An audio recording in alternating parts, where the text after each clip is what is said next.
श्रीमाहन् वेङ्कटनाथार्य कवितार्किकेसरी वेदान्ताचार्यवर्यो मे सन्निधत्तां सदा हृदि यद्यवाक्कृतिपर्यन्ता यतिराजसरस्वती तस्मै वेदान्तगुरवे भूयो भूयो नमो नमः।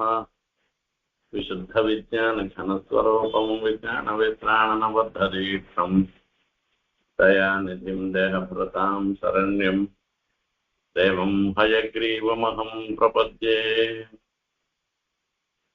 सन्तश्रीरङ्गपृथ्वीशरणत्राणशेखरः जयन्ति भुवनत्राणपदपङ्कजरेणवः।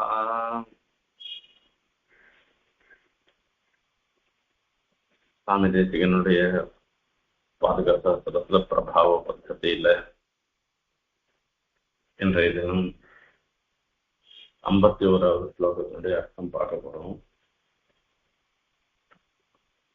இதுக்கு முன்ன ஸ்லோகத்துல சொல்லச்சு கங்கைக்கும் ஒரு தோஷம் வந்துடுறது இல்லையா?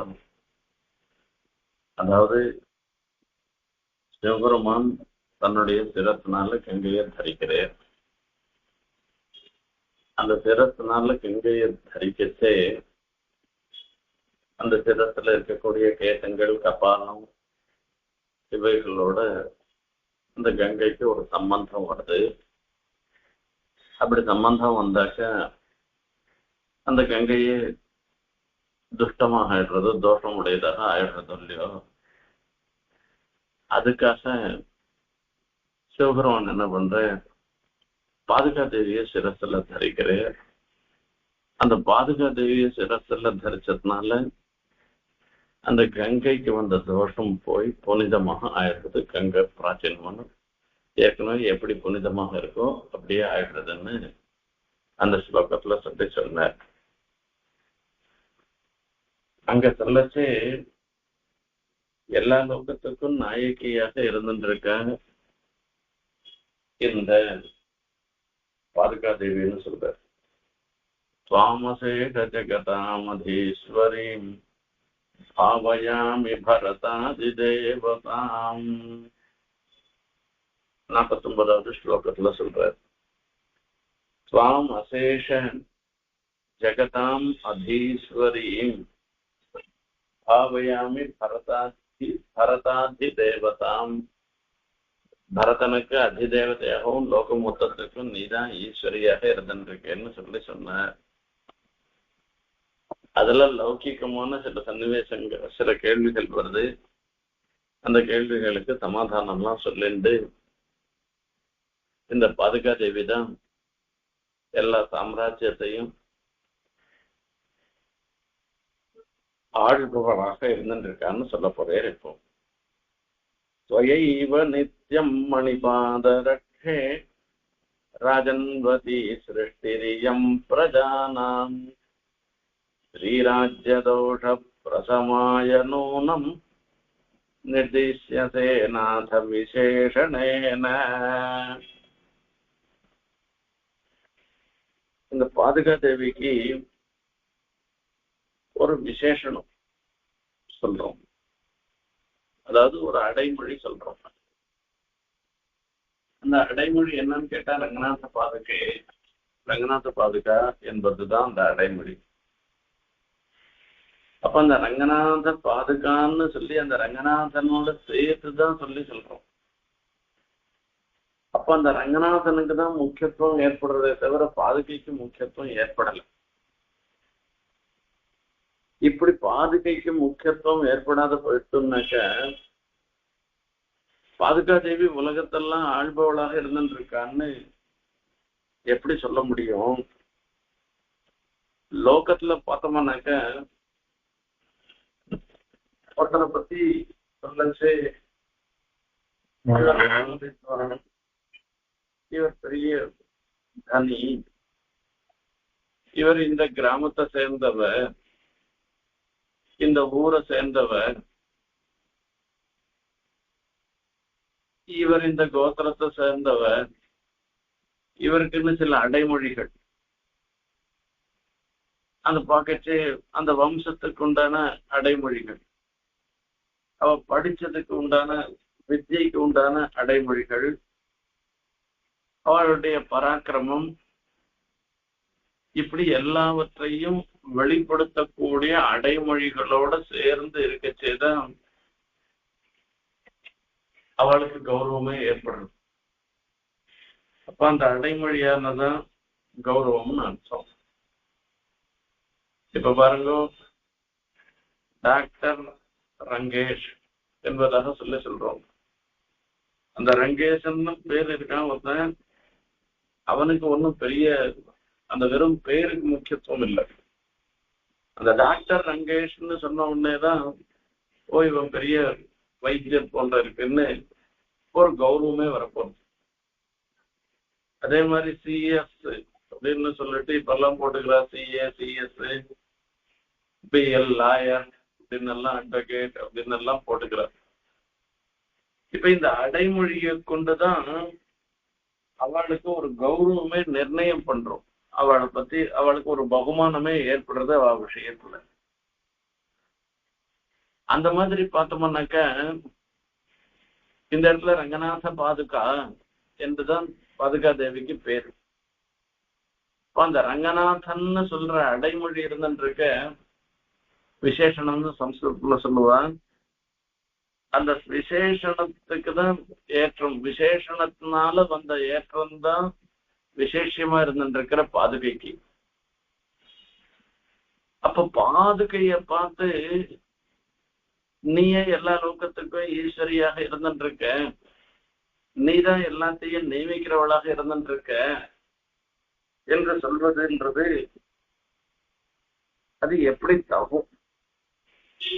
இது யோசிக்க வேண்டிய விஷயமா இருக்குன்னு ஒரு கேள்வி.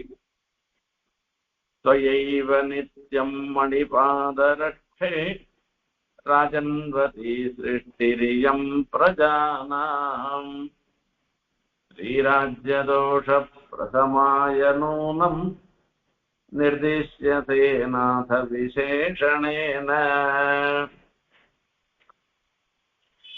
हे मणिपादरक्षे इयं प्रजानां सृष्टिः त्वयैव राजन्वती. இந்த மணிப்பாதுகையாக இருந்திருக்கிற பாதுகா தேவியை பார்த்து சொல்றேன். இயம் சிருஷ்டிஹி, இந்த லோகத்துல நடைபெறக்கூடிய சிருஷ்டி இருந்திருக்க, இது பிரஜானம் சிருஷ்டி, பிரஜைகளுக்கு உண்டான சிருஷ்டியானது. இது யார் பண்றான்னாக்க ரெண்டு விதமா அர்த்தம். பெருமாள் தான் பண்றேன், அதாவது அகில புவன ஜென்ம சேம பங்கானலியில வினத விவித பூதம் ரதனட்சேகதீட்சேன்னு எல்லாம் சொன்னபடி இந்த பரபிரம்ம ரூபமாக இருந்திருக்கிற எம்பெருமான் தான் சிருஷ்டி ஸ்திதி பிரளயங்களுக்கெல்லாம் காரணம் என்று ஒரு பிரகாரமான அர்த்தம். இப்ப அந்த பெருமாள் காரணம்னு சொல்லச்சே பெருமாள் மாத்திரம் இல்ல, பாதுகா தேவி அந்த பிராட்டியும் தான் காரணம். பெருமாள் பிராட்டின்னு சொல்லக்கூடிய ரெண்டு பேர் தான். அந்த ரெண்டு பேருமா சேர்ந்து இருக்கிற அந்த மிதுனமே பரதத்துவன்றதுதான் நம்ம சித்தாந்தம். அந்த மிதுனமே பரதத்துவமாக இருந்துருக்கச்சே ஈயம் சிருஷ்டிகி, இந்த சிருஷ்டியானது பாதுகா தேவியினாலே பண்ணப்படுகிறதுன்னு சொன்னா ஏற்கனவே சொன்னோம். பாதுகா தேவி வேற இல்லை, பெரிய பிராட்டியார் வேற இல்லைன்றது. ராமபாத சதர்ம சாருணி சாரிணி பாதுகே நிகில பாதகச்சிதம். எல்லா பாப்பங்களையும் போக்கடிச்சு மோட்சத்தையும் கொடுக்கிறவளாக இருந்துருக்க எம்பெருமானோட எப்பவுமே சகதர்மச்சாரிணி, அவரோட கூடவே எப்பவும் இருந்துருக்கிறவளாக இருந்துருக்க எம்பெருமானுடைய தர்மங்கள் எல்லாவற்றிலையும் இவளும் அதுல நடந்து கொள்கிறாள். அந்த தர்மத்துக்கும் இதுவா இருந்துருக்கான்னு எல்லாம் சொன்ன ராமபாத சகதர்மச்சாரிணி பாதுகே நிகில பாதகச்சிதம். பெருமாள் பண்ற காரியம் என்ன? நம்மளுடைய கர்மா மொத்தத்தையும் போக்கடிச்சு மோட்சத்தை கொள்கிறார். அதே மாதிரிதான் இவளும் பாதுகா தேவியும் தான் அது பண்றா. இது பிராட்டியும் பெருமாளுமா சேர்ந்து பண்ற காரியத்துல பிராட்டி பண்றான்னாக்கா பிராட்டி வேற, மகாலட்சுமி வேற பாதுகை வேற இல்ல, ஆகையால பாதுகை தான் மகாலட்சுமியாக இருந்துட்டு இருக்கா. அது ஒன்றும் சந்தேகமே இல்லை இதுல. அப்ப இவள் தான் லோக மொத்தத்தையும் ஆள்பவளாக இருந்துட்டு இருக்கான்னு சொல்ற. त्वयैव नित्यं मणिपादरक्षे राजन्वती दृष्टिरियं प्रजानाम्. பிரஜானாம் சிருஷ்டி இயம் சிருஷ்டி, இந்த சிருஷ்டியானது ஒன்னாலேயே ராஜன்வதி, நீ அந்த பராட்சியாக நீ இருந்துட்டு இருக்கிறதுனாலதான், நீ சாசனம் பண்றதுனாலதான் இது நல்ல அரசை உடையதாக ஆறுதுன்னு அர்த்தம். ராஜன்வதினாக்க அநாயகமாக இல்ல, பகுநாயகமாக இல்ல. அநாயகம்னா ராஜாவே இல்லாததாக இருக்கிறது, பகுநாயகம்னாக்கா தலா ஒவ்வொருத்தர் பண்றது அப்படிலாம் இல்ல. நல்ல அரசனாலே ஆளக்கூடியதாக இருந்துருக்கிறதுன்றது இருக்கு. அப்ப என்ன அர்த்தம்? பாதுகா தேவி தான் லோகம் மொத்தத்தை ஆள்கிறாள்னு அர்த்தமாகுது இதுல. சரி, அப்போ பாதுகா தேவின்னு சொன்னாலே போருமே. இப்ப மணி பாதுகைன்னு எல்லாம் சொன்னா போருமே தவிர, ரங்கநாத பாதுகைன்னு அந்த நாசனை சேர்த்து ஒரு வார்த்தை என்ன பண்றதுன்னு ஒரு கேள்வி. அது என்ன சொல்ற? ஸ்ரீராஜ்யதோஷ பிரசமாய நூனம் நிர்திஷ்யதே நாத விசேஷணேன. இந்த ஸ்லோகத்தை சொன்னா எல்லாரும் இன்னைக்கு நம்மள கோச்சு பாடோ என்னமோ தெரியல. அங்கேயும் ஒரு விஷயம் இருந்துருக்கு. ஸ்ரீராஜ்ய தோஷ பிரசமாய, ஒரு அபலையாக இருக்கக்கூடிய ஒரு பெண் ராஜ்யசாசனம் பண்றா. அப்படி ராஜ்யசாசனம் பண்றதுனால அது ஒரு பெரிய தோஷம். ஏன்னா ராஜ்யசாசனம் பண்றவன் நல்ல பலிஷ்டனாகவும் பராக்கிரமசாலியாகவும் தைரியத்தோட இருக்கிறவனாகவும் இப்படி எல்லாம் இருக்கணும். பெண்கள்னு சொல்லச்சே அவளுடைய சுபாவத்தை சொன்னோம்னாக்க அபலா என்று சொல்றோம். அவளுக்கு இயற்கையாகவே ஒரு பிறரை துன்புறுத்துவதோ சிக்ஷை பண்றதோ அனுகிரகமையும் நித்தியம் அஜ்ஞாத நிகிரகம் எல்லாம் பெரிய பிராட்டியார சொல்ற. அவளுக்கு பிறரை நிகிரகம் பண்றதுன்றதே அந்த அவளுடைய ஒரு டிக்ஷனரியிலே இல்லாத ஒரு வார்த்தை. ராஜ்யசாசனம் பண்ணணும்னாக்க சிஷ்ட பரிபாலனம் பண்ற அளவுக்கு துஷ்ட நிகிரகமும் சேர்த்து பண்ணணும். இப்படி ராஜ்யசாசனம் பண்றதா இருந்தாக்க ஒரு அபலை போய் துஷ்ட நிகிரகம் பண்றதுக்கு அபலையால முடியுமா? அப்படி அவ பண்றான்னு சொல்லி லோகத்துல சொன்னவனாக்கா ஒரு பிரவாதம். இது பெண்ணுதான் அரசியாக இருந்துட்டு இருக்கான்னு ஸ்ரீராஜ்யம்னு சொல்லிட்டு அந்த இடத்துக்கு ஒரு அவப்பெயர் ஏற்படும். அப்படி அந்த அவப்பெயர் ஏற்படவானான்றதுக்காக அவ பாதுகா தேவி என்ன பண்ணிருக்கான்னா, நாச விசேஷன என்னன்னு ரங்கநாத பாதுகை என்று பெருமாளோட சேர்த்து அவ குறிப்பிடப்படுகின்றார். இதனால ஸ்ரீராஜ்ய தோஷம்ன்றது வராதுன்னு அர்த்தம். இதுக்கு இந்த இடத்துல என்ன விஷயம்னாக்க, பாதுகைய பிரம்மா தரிக்கிறேன் இப்படி அர்த்தம் பண்ணிட்டு அதுக்கு மேல சுவாமி இப்ப பேசுறேன். பாதுகைய பிரம்மா தரிச்சுக்கிறே, பிரம்மாதான் உலகத்தையும் சிருஷ்டி பண்றவர். பிரஜானாம் இயம் சிருஷ்டி, இந்த சதுர்முகனாலே படைக்கப்பட்ட இந்த உலகம் முழுதும் ஸ்வயைவ ராஜன்வதி, ஒன்னாலேயே நல்ல அரசை உடையதாக ஆகிறதுன்னு அர்த்தமானது. அதாவது பாதுகையினுடைய அனுகிரகத்தினாலதான் சதுர்முகனும் அந்த பதவியை பெற்று அந்த லோகங்களை சிருஷ்டி பண்றது. அதனால பாதுகை தான் எல்லாவற்றுக்கும் ஒரு நீதி தவறாத நல்ல அரசியாக இருந்துருக்கா. இப்ப இந்த பாதுகைக்கு தான் முக்கியத்துவம்ன்றது இதுல இருந்து பூர்வார்த்தத்துல இருந்து ஏற்படுறது. அப்படி இருக்கே ரங்கநாத பாதுகை ராம பாதுகைன்னு எல்லாம் என்னத்துக்கு சேர்த்து ராமர் திருநாமத்தையும் ரங்கநாதனுடைய திருநாமத்தையும் சேர்த்து என்னத்துக்கு சொல்றதுன்னு கேட்டோம்னாக்கா, பகவானுக்கு முக்கியத்துவமும் அந்த பாதுகைக்கு செகண்டரி, அதாவது இம்பார்ட்டன்ஸும் இருக்க மாதிரி தோன்றது இந்த பார்த்தா. அதுக்கு ஒரு சமாதானத்தை இவரா கல்பிக்கிறது. வஸ்துதா யாரும் ஒன்றும் சொல்ல போறதில்லை. இந்த ஸ்திரீராஜ்யம் என்பது இருந்துருக்க, இத குறைவா பேசுறதுன்றது எல்லா ஸ்திரீ விஷயத்திலையும் இல்லை. நிர்வாகம் பண்ண தெரியாத ஒரு சில ஸ்திரீக்கள் இருக்கால, அந்த ஸ்திரீக்கள் நான் தான் குடும்பத்தை நிர்வாகம் பண்ணுவேன்னு காசை வாங்கி வச்சுட்டு இஷ்டத்துக்கு செலவிச்சுட்டோ இல்ல ஏதோ சரியான முறையில பண்ணாத போயிட்டாக்கா, அந்த குடும்பத்தை சொல்லச்சு பிறர் சொல்லச்சு இதெல்லாம் பொம்மநாட்டி பெருதனம், பெண்களுடைய பெருதனமா இருக்கு, நாம என்ன சொல்ல முடியும் என்று சொல்லிடுவார். அப்ப அந்த ஸ்ரீராஜ்யம்ன்றது ஒரு தோஷமாக ஆயிடும். அதே பெண்களே சாமர்த்தியசாலியாக இருந்தாள்னாக்கா அவ என்ன பண்ணுவா என்று கேட்டா, பண்ணுவா, அவதான் தீர்மானம் பண்றவாளா இருப்பா, அவதான் எல்லா காரியமும் பண்றவாளா இருந்துட்டு இருப்பா. அப்படி இருந்தாலும் கூட தன்னுடைய பர்த்தாவையும் சேர்த்து ஒவ்வொரு காரியத்திலையும் ஈடுபட வச்சு தானே அந்த காரியத்தை பண்ணாலும் கூட அந்த பர்த்தாவுக்கும் ஒரு தொடர்பு ஏற்படுத்தி பண்ற.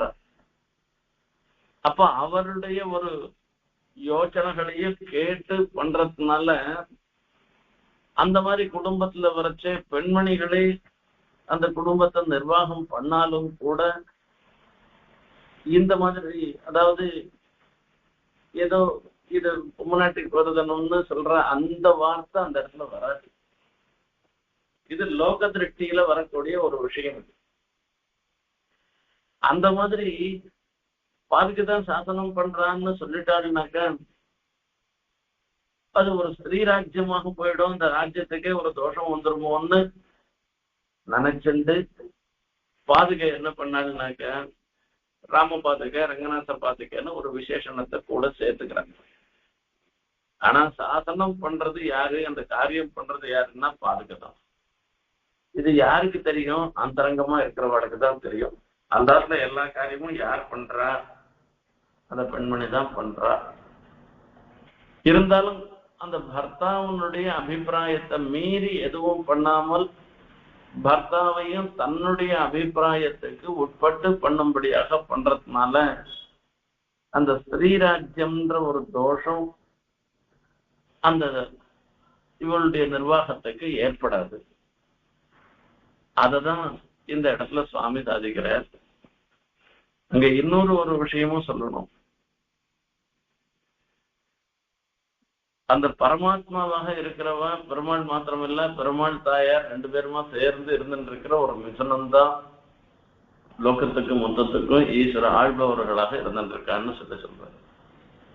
நான் ஏற்கனவே சொல்லியிருக்கேன், பிராட்டி ஈஸ்வரியாக இருக்கிறதுன்றது வெறும் சிம்மாசனத்துல உட்காந்துக்கிறது இல்ல, ஒவ்வொரு காரியத்திலையும் தன்னையும் ஈடுபடுத்திட்டு பெருமாள் பண்ற ஒவ்வொரு காரியத்திலையும் அவளுடைய பாகமும் இருந்துட்டு இருக்குன்னு அர்த்தம் சொல்லியிருக்கேன்.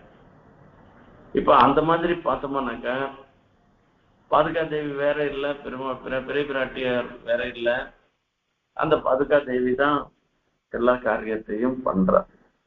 அதுல ஒன்றும் சந்தேகமே இல்லை. ஆனா இவா ரெண்டு பேரும் ஒருத்தருக்கு ஒருத்தர் பிரிச்சுக்கிறா. இப்ப யாரனா எதனா ஒரு வஸ்து தானம் காக்கணும் கொடுக்கணும்னா கூட அந்த பெண் குடும்ப தலைவியாக இருந்துட்டு இருக்கிற பெண்மணி தீர்மானம் பண்ணா கூட தானே கொண்டு போய் கொடுக்காத தன்னுடைய பர்த்தாவை கொடுத்து இதை கொடுப்பானே அப்படின்னு அவர் இந்த சுத்தி கொடுக்கறது இருந்துருக்க. அதுதான் யுக்தமான ஒரு விஷயம். ஆனாலும் லோக்கத்துல நினைச்சு கூடாது, இது ஏதோ பொம்நாட்டி கொடுக்கணும்னு நினைச்சு கூடாதுன்றதுக்காக இவர் ரங்கநாத பாதுகைன்னு போட்டுக்கிறா. வெறும் பாதுகைன்னு போட்டுன்றதுனால ஒரு தப்பும் கிடையாது. அப்பவும் இவளுக்கு சாமர்த்தியம் இருக்கு, இப்பவும் அவளுக்கு அந்த சாமர்த்தியம் இருக்கு. பாதுகா தேவி தான் சாசனம் பண்றா, உலக இனத்தையும் ஆள்கின்றவளாக இருந்துருக்க. ஆனா தானே தன் பேரை மாத்திரம் போட்டுக்காத ரங்கநாத பாதுகை ராம பாதுகைன்னு பேரை போட்டு உலகத்தார் எல்லாருக்கும் ஒரு கௌரவமாக இருக்கிறதுக்காக தான் சொல்றேன். ஸ்ரீ சுவாதந்திரிய மருகத்தீர்னு சொல்லியிருக்குன்னு அதை பத்தி நேற்று சொன்னேன். அதுல வரிசை ஒவ்வொரு சமயத்துல ஒவ்வொருத்தர் காப்பாற்றுபவளாக இருந்திருக்காங்க. பிதா ரிட்சதி கௌமாரே பர்த்தா ரிட்சதி யௌவனே வார்த்தகேது புத்திரஹான்னு சொன்னாங்க.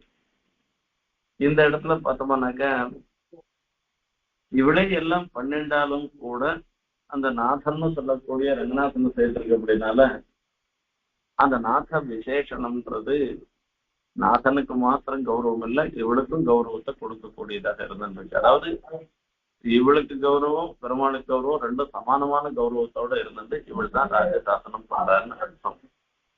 ஸ்வயைவ நித்யம் மணிபாதரட்சே ராஜன்வதி சிருஷ்டிரியம் பிரஜானாம் ஸ்ரீராஜ்யதோஷ பிரதமாய நூனம் நிர்திஷ்யதே நாத விசேஷணேன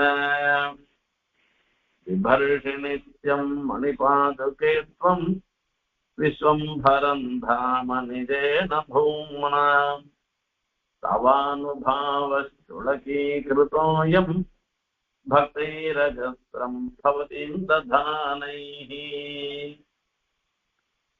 பாதுகாதேவி என்னென்னலாம் பண்றா தெரியுமா? தன்னை காட்டிலும் தன் அடியார்களுக்கு ஒரு ஏற்றத்தை கொடுக்கிறவளாக இருக்காளாம் பாதுகாதேவி. இவளுக்கு ஒரு பெரிய ஏற்றம் இருந்துருக்கு. லோக மொத்தத்தையும் தரிக்கிறவராக இருந்திருக்கவர் சாட்சாத் சிவன் நாராயணன் தான்.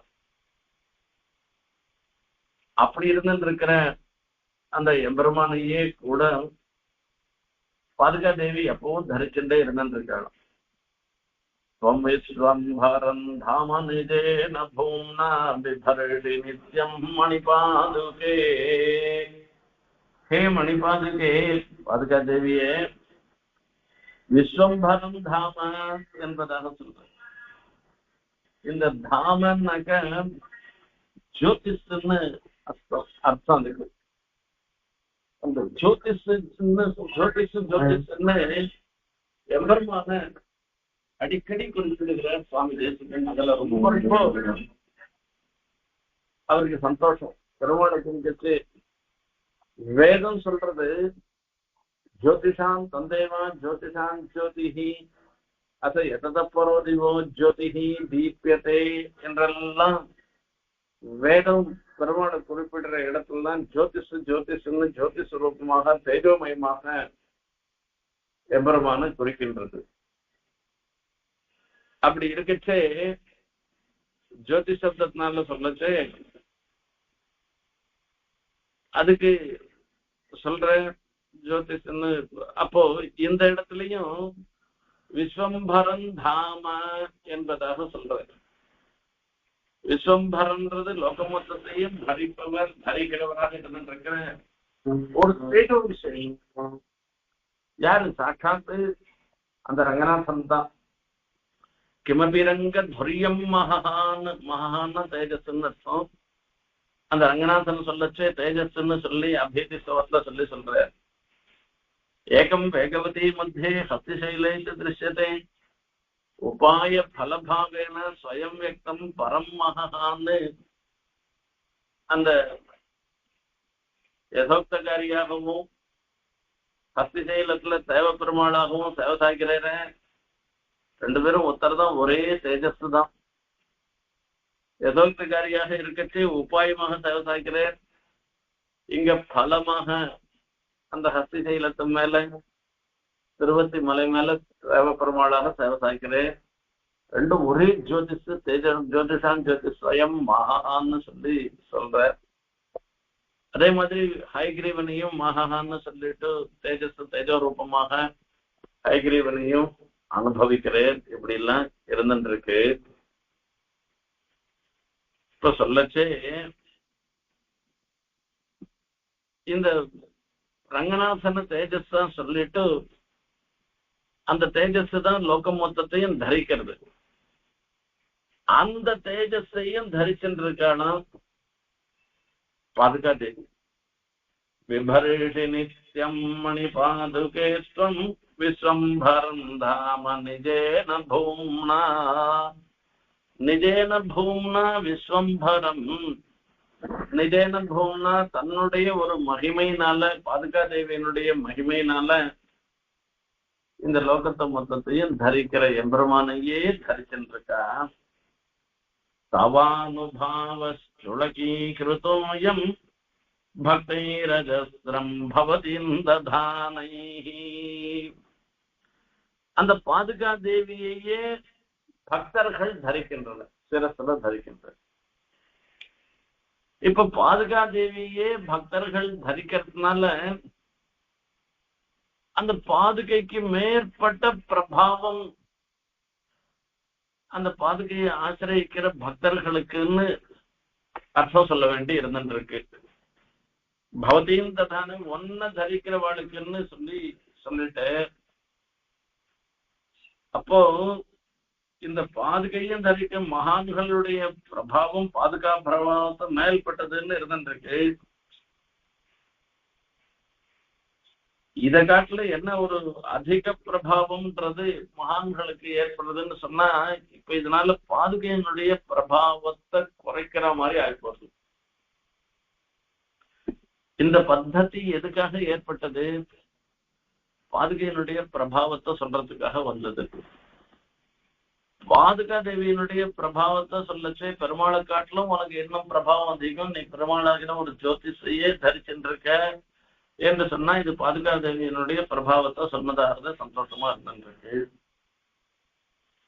இப்ப பாதுகையினுடைய பக்தர்களுக்கு ஒன்ன காட்டிலும் ஒரு மேம்பட்ட பிரபாவம் இருக்கு, ஒன்னையே அவ தரிக்கிறான்னு சொல்றது சொன்னா இது பாதுகா பிரபாவத்துக்காக ஏற்பட்ட ஸ்லோகமாக தெரியல, பாதுகா பக்த பிரபாவத்தை சொல்லுவதற்காக ஏற்பட்ட ஸ்லோகம் போல தோன்றது. ஆனா அந்த பிரதிஜைக்கு மீறாத, அதாவது என்ன சொல்றதுன்னு முதல்ல சொன்னேரோ அதுக்கு மீறாத அர்த்தம் சொல்லணும், ஸ்லோகத்துல அர்த்தம் சொல்லணும். இப்ப இந்த ஸ்லோகத்துக்கு மேலிருந்த வாரியான அர்த்தம் சொன்னோம்னாக்கா பாதுகையினுடைய பிரபாவத்தை காட்டணும், பாதுகையை தரிக்கிற அந்த மகான்களுடைய பிரபாவம் அதிகம்னு ஏற்படுத்து. இப்போ இந்த ஸ்லோகத்துக்கு இந்த மாதிரி அர்த்தம் சொல்லி இந்த பிரபாவ பத்ததியில சொல்வதற்கு காரணம் என்ன ஆகும்னு ஒரு கேள்வி வரும். இந்த இடத்துல வியாக்கியாதாக்கள்லாம் அற்புதமான ஒரு சமர்த்தனம் பண்ணிருக்கா. முதல்ல ஒரு சமர்த்தனம் என்னன்னு கேட்டாக்க இன்னொரு கேள்வியும் இங்க வரும். பாதுகா தேவி பெருமாளை எப்பவும் தரிச்சுட்டு இருக்கா, அவளை பாதுகையினுடைய பிரபாவத்தை தான் பெருமாளுடைய பிரபாவத்தை காட்டிலும் மேம்பட்ட பிரபாவத்தோட இருந்துருக்கான்னு சொல்றது உச்சிதமாக இருந்துருக்கும். ஆனா இந்த பாதுகைய ஸ்ரீசடாரிய சிரசுல ஏதோ ஒரு கணக்காலம் வெறும நம்ம தலையில படுறதுதானே தவிர நம்ம என்ன தாங்கிண்டா இருந்துட்டு இருக்கோம், அப்படிலாம் இல்ல. அப்படி இருக்கிட்டு அந்த கணக்காலம் தரிக்கிறவாளையும் எப்ப பார்த்தாலும் தரிக்கின்ற பாதுகையையும் எப்படி ஒன்னா சொல்ல முடியும்? அப்ப பாதுகா தேவியை காட்டிலும் பிரபாவம் அதிகம்னு பாதுகா பக்தர்களுக்கு எப்படி விசேஷம் சொல்ல முடியும்னு ஒரு கேள்வியும் வருது. இந்த மாதிரி சன்னிவேசத்துலதான் வியாக்கியானம் பண்ணச்சே என்ன சொல்றாருனாக்க தவானுபாவ சுளகீகிருதோயம் பக்தைரஜஸ்ரம் பவதிம் ததானைஹி. தவ உனது அயம் இந்த அனுபாவம்னா மேன்மையானது, அஜஸ்ரம் எப்போதும் பவதி அஜஸ்ரம் எப்பொழுதும் பவதியும் உன்னை ததானைஹி உன்னை தரிக்கின்றவர்களாலே பக்தைஹி சுளகீகிருதம். சுளகீகிருதம்னாக்க கையில் கனி போல கண்ட மாதிரி அந்த பாதுகையினுடைய பிரபாவத்தை நன்கு அறியப்பட்டதாக ஆகிறதுன்னு அர்த்தம் சொன்னோம்னாக்க அப்ப பாதுகையினுடைய மேன்மைக்கும் குறவில்லை, பாகவதர்களுடைய மேன்மைக்கும் குறவில்லை. இப்படி எல்லாரையும் சொன்னதாக ஆனதுன்னு இதுக்கு வியாக்கியானத்துல சமர்த்தனம் பண்ணிருக்க. ரொம்ப அற்புதமான சமர்த்தனம் இது. பிபர்ஷி நித்யம் மணிபாதுகே த்வம் விஸ்வம்பரம் தாம நிஜேன பூம்னா தவானுபாவஸ்ருடகீகிருதோயம் பக்தைரஜஸ்ரம் பவதீம் ததானைः பரஸ்ய பும்சா பும்சः பதசன்னிகர்ஷே துல்யாதிகாரம் மணிபாதுகே த்வாம் உத்தம்சயந்தி ஸ்வயமுத்தமங்கைः சேஷாசமம் சேஷகருத்மதாத்யாः. பாதுகா தேவியும் ஒரு நித்தியசூரிகள். அனந்தகருட விஷக்சேன மாதிரி பாதுகா தேவியும் ஆதார சக்தி அது தற்போது நிச்சயம் பண்ணிட்டு இருக்கோம். ஆதார சக்தி கிரமத்துல ஓம் ஆதார சக்தி நமம் பிரகதி ஓம் அகில ஜெகதாதார பூர்ணே நாராயணாய நமகான்னெல்லாம் வரிசையா சொல்லிட்டு அங்க தீவை குண்டத்துல இருந்துட்டு இருக்கிற துவாரபாலர்கள், அதாவது அங்க இருக்கக்கூடிய சாமரஹஸ்தோட இருந்துட்டு இருக்கிறா. இப்படி எல்லாம் சொல்லி அஸ்மத் குரு நமகான்னு சொல்லி அதுக்கப்புறமா பெருமானத்தை சொல்லி சொல்றோம். அதெல்லாம் சொல்லி சொன்ன பிற்பாடு அந்த இடத்துல வரிசையில வரைச்சே பாதுகாபியான் நமஹா அனந்தாய நாகராய நமஹா, அப்புறமா வைனதேயாய நமஹா, அப்புறமா விஷக்சேனாய நமஹான்னெல்லாம் சொல்லி அந்த வரிசையில சொல்லி சொல்றோம். ஆகையால பாதுகா தேவியும் நித்தியசூரிகள் கோஷ்டியில ஒத்தியாக தான் இருந்துட்டு இருக்கா. பாதுகா தேவியும் பரஸ்ய பும்சஹ பதசன்னிகர்ஷே துல்யாதிகாரம் மணிபாதுகே த்வாம். இந்த எம்பெருமானுடைய திருவடிக்கு கைங்கரியம் பண்றதுன்ற ஒரு நிலைப்பாடு. அதுல அனந்தகருட விஷக்சேனாளுக்கெல்லாம் எவ்வளவு அதிகாரம் இருக்கோ அவ்வளவு அதிகாரம் உனக்கும் இருந்துட்டு இருக்கு. அதுல ஒன்றும் சந்தேகமே இல்லை. அப்போ எல்லாரும் சமமான ஒரு நிலையில தான் இருந்துட்டு இருக்க. அனந்தனோ கௌரவமானோ விஷக்சேனரோ எல்லாரும் சமமாக அந்த எம்பெருமானுக்கு கைங்கரியம் பண்றவர்களாக தான் இருந்துட்டு இருக்கா. அதுல ஒன்றும் சந்தேகமே இல்லை. உத்தம் சயந்தி ஸ்வயமுத்தமங்கைः சேஷாசனம் சேஷகருத்மதாதய சேஷாசமம் சேஷகருத்மதாத்யாः. என்ன ஒரு அழகா சொல்றேன் பாருங்க. இந்த பாதுகா தேவி எல்லாம் அவளோட கூட இவளும் சேர்ந்து பெருமாளுக்கு கைங்கரியம் பண்ற எல்லாம் வாஸ்தவம் தான். ஆனா அந்த அனந்தகருட விஷக்சேனாள் உள்பட அங்க இருக்கிற நித்தியசூரிகள்லாம் கூட அந்த பாதுகா தேவிய சிரசுல தரிக்கணும்னு ஆசைப்படுறோம். எனக்கு சீசடாரி பிரசாதிக்கணும்னு சொல்லிட்டு மொத்த பேரும் அந்த பாதுகா தேவிய சிரசுல மொத்த பேரும் தரிச்சுட்டு இருக்கா. அங்க கைங்கரியம் பண்றது, பெருமாளுக்கு கைங்கரியம் பண்றதுன்ற ஒரு நிலைப்பாடுன்னு குறைச்சே எல்லாருக்கும் சமமா தான் இருந்தாங்க. பாதுகையும் ஒண்ணுதான், அனந்தகருட விஷக்சேனாலும் ஒண்ணுதான். சில சமயங்கள்ல அனந்தன் மேலேயும் தான் பெருமாள் தன் திருவடியை வச்சுருக்கேன், கருத்தான் மேலேயும் தான் திருவடியை வச்சுருக்கேன். எல்லாம் அந்த திருவடிக்கு கைங்கரியம்ன்றது எல்லாரும் தான் பண்ணிட்டு இருக்கா. இப்ப இவளுக்கு ஒரு ஏற்றம் இருந்துட்டு, இந்த ஏற்றம் எப்படி இருக்குன்னு பார்க்கணும். உத்தம் சயந்தி ஸ்வயமுத்தமங்கை சேஷாசமம் சேஷகருத்மதாத்யாः. சேஷையா அப்படின்னா அந்த பாதுகைன்றது இப்போ தலையில கிரீட்டம் வச்சுட்டு இருக்கான். பாதுகா தேவியினுடைய கைங்கரியன்றது கிரீட்டம் மாதிரி.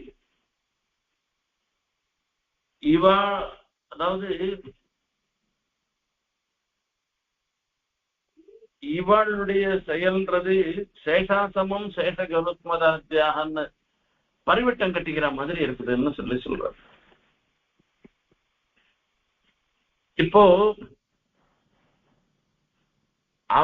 அவள்லாம் சிரசுல பரிவட்டம் மாதிரி இருந்துருக்க, நீ கிரீட்டம் போல இருந்துருக்க. ஆகையால சேஷ அசமம், மீதி பேருக்கு சமமாக நீ இல்ல அவளுக்கு மேம்பட்டவளாக நீ இருந்துருக்க. பரிவட்டத்தை காட்டிலும் கிரீட்டம் உயர்ந்தது தானே, அததான் இந்த இடத்துல சொல்ற. இப்ப இதனால பாதுகைக்கு மீதி நித்திய சூரிகளை காட்டிலுமே ஏற்றம் உண்டு. அந்த பாதுகா தேவியை நாம ஆசிரியிச்சிட்டோமானாக்க நமக்கு அந்த நித்தியசூரிகள் கோட்டியில இருந்துட்டு இருக்கிறவளை காட்டிலும் நமக்கும் ஒரு ஏற்றம் வரும்ன்றது தெரியப்படுத்துற. இப்படி இந்த 3 ஸ்லோகங்கள்னால சொல்ற விஷயம் என்னன்னாக்க, முதல் விஷயம், ஒரு குடும்பம்னு இருந்தாக்க அந்த கணவன் மனைவிக்குள்ள ஒரு ஐக்கமத்தியம் இருக்கணும். அந்த ஐக்கமத்தியத்தோட காரியம் பண்ணச்சே கூட, அந்த பெண்களே பண்றதாக இருந்தாலும் கூட, இது தானே ரூபா கொடுத்தா கூட அவ சொல்லச்சே எங்க ஆத்துக்கார் கொடுக்க சொன்னேர்னு சொல்லி கொடுக்கறது தான் அவளுக்கு ஒரு அழகு. அதாவது தன்னுடைய சுவாதந்திரியத்தை எப்ப பார்த்தாலும் காமிச்சிக்கிறது, நான் எல்லாருக்கும் சமம்னு சொல்லிக்கிறதுன்னு சொல்றதை காட்டிலும் இப்படி தன்னை காண்பிச்சுக்கிறது, அந்த கணவனோட சேர்ந்தவளாகவே தன்னை சொல்றது இருக்க, அதுதான் உத்தமமானது. அந்த வாழ்க்கை முறையிலையும் அதுதான் சிறந்ததுன்றத முதல்ல தெரியப்படுத்துற. 2வது ஸ்லோகத்துல சொல்லச்சு, அந்த பாதுகை காட்டிலும் பாதுகையினுடைய பிரபாவத்துக்கு ஏற்றம், அதாவது பக்தர்களுக்கு ஏற்றம்னு சொல்றதும் தாற்பயம் என்ன, அந்த திவ்ய தம்பதிகளுடைய ஒரு ஸ்வரூபத்தை அறிந்து கொள்வதுன்றது நம்ம எல்லாருக்கும் அதுவே ஒரு பெரிய பாக்கியமாக ஆறுது. ஆகையால பகவத் ஸ்வரூபத்தை தெரிஞ்சுக்கிறது, பாதுகையினுடைய பெருமையை தெரிஞ்சுக்கிறதே நமக்கு ஏற்றம். நாம பிறவி படைத்த பயனை பெறுவதாக ஆகும்னு அர்த்தம் இருக்கு. 3வது ஸ்லோகம் பரஸ்ய பும்சகா பத சன்னிகரஷன்னு சொல்லச்சு, எல்லாரும் பெருமாளுக்கு கைங்கரியம் பண்ணிட்டு இருக்கோம். அந்த கைங்கரியத்துல எதனா ஏற்றத்தாழ்வு இருக்குமா என்ன? சில பேர் இப்போ அனந்தகரோட விஷயத்தினாலாம் அந்தரங்கமான கைங்கரியத்தை பண்ணிட்டு இருக்கா. சில சன்னதியில மணிக்கார ஒருத்தர் இருக்காருனாக்க அவர் அந்தரங்கமான கைங்கரியத்தை பண்றேன். அவர் விஷக்சேனர் மாதிரி தான் அவர் நிர்வாகம் பண்றேன். அந்த பெருமாளுக்கு எதெல்லாம் உகந்ததாக இருக்கும், எது உகப்பாகாதுன்றத தீர்மானம் பண்ணி அவர் ஒவ்வொரு சமயத்திலையும் பண்றவராக இருந்திருக்கார். அவர் மூலமாக பெரிய பிராட்டிய பெருமாளுடைய உற்சவத்தை நடத்தி வைக்கிறார். அவளும் கருவப்படக்கூடாது, நான் தான் பண்றேன்னு நினைக்க கூடாது. அப்படின்னு நினைச்சா நம்மள தூரம் அமைச்சிருவார் அவர். ஆகையால அந்த மாதிரி நினைக்காத, இப்படி பண்ணணும் அதுக்கு. அப்ப அந்த மாதிரி இப்ப எல்லாராலையுமே அந்த கைங்கரியம் பண்ண முடியுமான்னா பண்ண முடியாது. அப்ப அந்தரங்கமான கைங்கரியம் பண்றவா சில பேர் இருந்துட்டு இருக்கா, சில பேர் கொஞ்சம் வெளியில இருந்து கைங்கரியம் பண்றவா இருக்கா. அவளுக்குள்ள ஏற்றத்தாழ்வு இருக்கான்னா அது ஏற்றத்தாழ்வா நினைக்க கூடாது. யார் யாருக்கு எந்தெந்த அம்சத்துல பாக்கியம் கிடைக்கிறதோ அந்தந்த அம்சத்துல நமக்கு பகவத் சேவைன்றது கிடைக்கிறது. ஆகையில அதை கொண்டு சந்தோஷப்படணுமே தவிர அதுக்காக நாம குறைப்படக்கூடாது. நமக்கு கிடைச்சதும் வரைச்சு இந்த சேஷவஸ்திரம் மாதிரின்னு சொன்னா பரிவட்டம் கட்டினாக்க அந்த பெருமாள் கைங்கரியத்தை செய்வதற்கு உனக்கு தகுதி இருக்குன்றத நாம எப்பவும் மனசால நினைச்சுக்கணும்ன்றத தெரியப்படுத்துறது 3வது ஸ்லோகம். பரஸ்ய பும்ச பத சன்னிகர்ஷே துல்யாதிகாரம் மணிபாதுகே த்வாம் உத்தம் சயந்தி ஸ்வயமுத்தபாங்கைஹ சேஷாசனம் சேஷகருத்மதாத்யாஹ.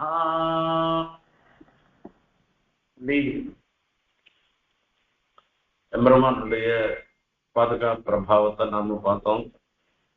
பாதுகையினுடைய அனுகிரகத்தினாலேயும் ரங்கநாதனுடைய அனுகிரகத்தினாலேயும் நமக்கு சகல க்ஷேமமும் ஏற்படணும்னு பிரார்த்திச்சுட்டு விடைபெறுகிறேன். கவிதார்க்கிக சிம்ஹாய கல்யாண குணதாரணை ஸ்ரீமதே வெங்கடேசாய வேதாந்த குரவே நமஹ.